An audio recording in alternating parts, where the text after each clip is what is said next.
আসসালামু আলাইকুম প্রিয় চাকরিজীবী ভাই ও বোনেরা। অনেক অপেক্ষার পর আজকে সরকারি বেসরকারি চাকরিজীবীদের জন্য বেতন বৃদ্ধির একটি সুখবর নিয়ে হাজির হলাম। এ সংক্রান্ত একটি প্রতিবেদন প্রকাশ করেছে সময় টিভি।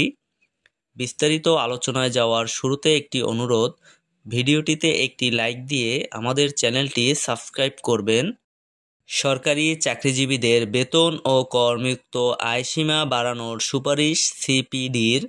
সরকারি বেসরকারি চাকরিজীবীদের বেতন বাড়ানো ও করমুক্ত আয়সীমা নির্ধারণ সহ বেশ কিছু সুপারিশ করেছে গবেষণা সংস্থা সেন্টার ফর পলিসি ডায়ালগ, সংক্ষেপে সিপিডি।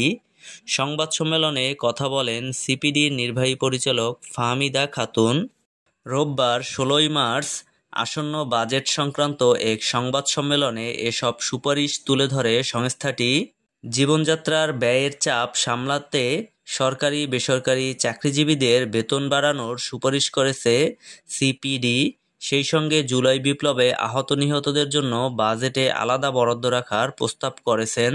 ডলার সংকট, রিজার্ভ পতন, উচ্চ মূল্যস্ফীতি, রপ্তানি ও রেমিটেন্সের দুর্বল গতির মতো নেতিবাচক অর্থনৈতিক সূচক নিয়ে যাত্রা শুরু করে বর্তমান অন্তর্বর্তীকালীন সরকার।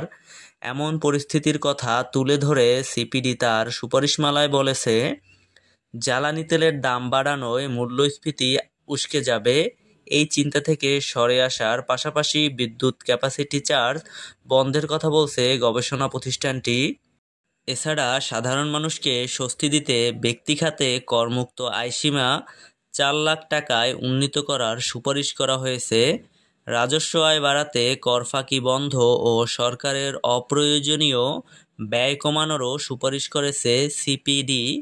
সংবাদ সম্মেলনে সিপিডির নির্বাহী পরিচালক ফাহমিদা খাতুন বলেন, জুলাই আন্দোলনে অনেক আহত বা নিহত হয়েছেন, অনেকের শিক্ষাগত জীবন ক্ষতিগ্রস্ত হয়েছে, অনেকেই পড়াশোনা চালিয়ে যেতে পারেননি।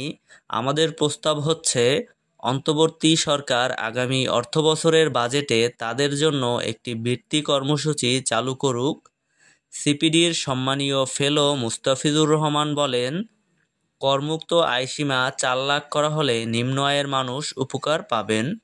তো ভিউয়ার্স, উপরিক্ত আলোচনা এবং সিপিডির বেতন বাড়ানোর সুপারিশ কতটা কার্যকর হতে পারে বলে আপনি মনে করেন তা অবশ্যই কমেন্ট বক্সে জানাবেন। তো এই ছিল আজকের ভিডিওতে। ভালো থাকবেন সবাই। আল্লাহ হাফেজ।